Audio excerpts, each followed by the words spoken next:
Well, joining us now from Berlin is Tariq Ramadan, Professor of Contemporary Islamic Studies in the Faculty of Oriental Studies at Oxford University. Tariq Ramadan, thanks for being there. Thank you for your invitation. What was your first reaction to the news that Osama bin Laden had finally been tracked down and killed? You know, once again, just the week after what happened, I was in New York and I condemned what happened. And I think that this is completely against the Islamic value, and I said it's anti-Islamic. But I wasn't happy. I would never be happy that we are killing someone. And my first reaction was just simply to think about him being arrested and brought to justice. And this is afterward I heard what the President Barack Obama was saying, that they wanted to bring him to justice. And then all these different versions, and just very bizarre and weird that we don't get a straightforward version of what happened. And look at what is happening now in the Muslim majority countries, is that all the people are asking questions. Say it's very strange, and that we drop his body in the sea against all the Islamic rituals, and we are told that the Islamic rituals and principles are respected. At the end of the day, the way it has been done, and all this version and all these political statements that we have gives the impression that it's very much used as a PR exercise, putting the President Barack Obama in a situation where he's strong and he's showing how much he is protecting the country, because he has been criticized on that side by the neocon and the Tea Party, saying that he's not good for the job in Iraq, in Afghanistan, and even for security reasons. On the other side, he's not at all helping a clear dialogue with the Muslim majority countries and the perception that the Muslims, it's not really an event in the Muslim majority countries, it's just a random event. It's, the great majority of the Muslims were not at all following and supporting Osama bin Laden's rhetoric. Okay. But the way it's perceived is it's much more a Western issue. Well, the White House, we'll come to that in a minute, the reaction in the Islamic world. The White House officials are making no apologies at all. They're saying the operation was lawful, it was justified as an act of national self-defense. Do you reject that?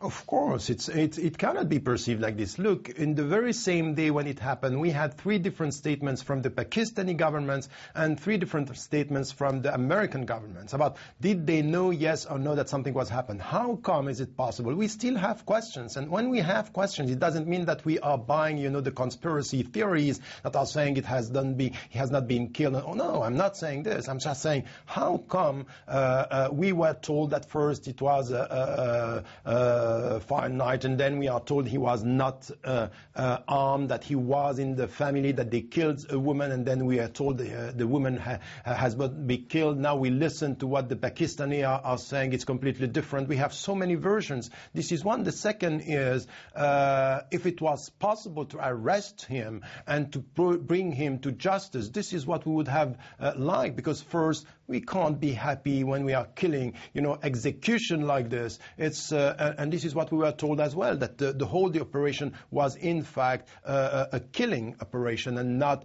to arrest him as we were told first. So I think that lawful is disputable, clear it's completely unclear, and at the end of the day, the perception is, and with your just your last program now, the clip that we had on what is happening in New York, it's as if now it's a celebration to show the unity and the patriotism in the States. I think that as much as I was against anything that was coming from violent extremism and what was done by Al-Qaeda throughout the world, and as the President Barack Obama said, they killed much more Muslims than Westerners around the world, I was against this. But the way it's done, the way it's presented, the way now it's just presented and in fact used within the States as something which has to do with domestic policy and helping the president to get people support. Okay. Right. I think that's not the right way. Well, I understand the point you're making, but let's talk about the principle of whether it's legitimate to actually kill an enemy that's been responsible for such egregious acts of terror. as the September 11 attacks, which were also defined as acts of war. Is it not reasonable for a country, as a matter of self-defence, to seek out and to destroy the perpetrators of a crime, an act of war like that?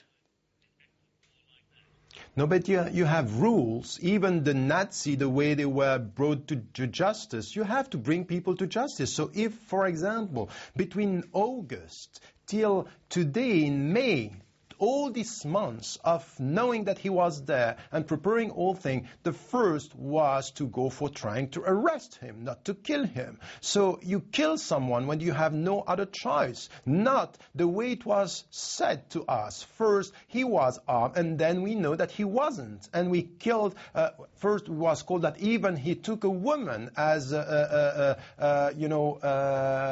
shell for him to be protected, and this was wrong. I think that if you have the choice, if you can avoid killing people and killing even the worst of human beings, you have to bring people to justice. We need to listen to them. They have the right to be tried, and then we also have the right to listen to what they have to say, and then they are going to be judged, and they have to be judged. We can't just kill people like this. And well, remember, that is an interesting question. If I can just interrupt you there for a moment. It's an interesting question because if bin Laden had been killed in an aeroplane, if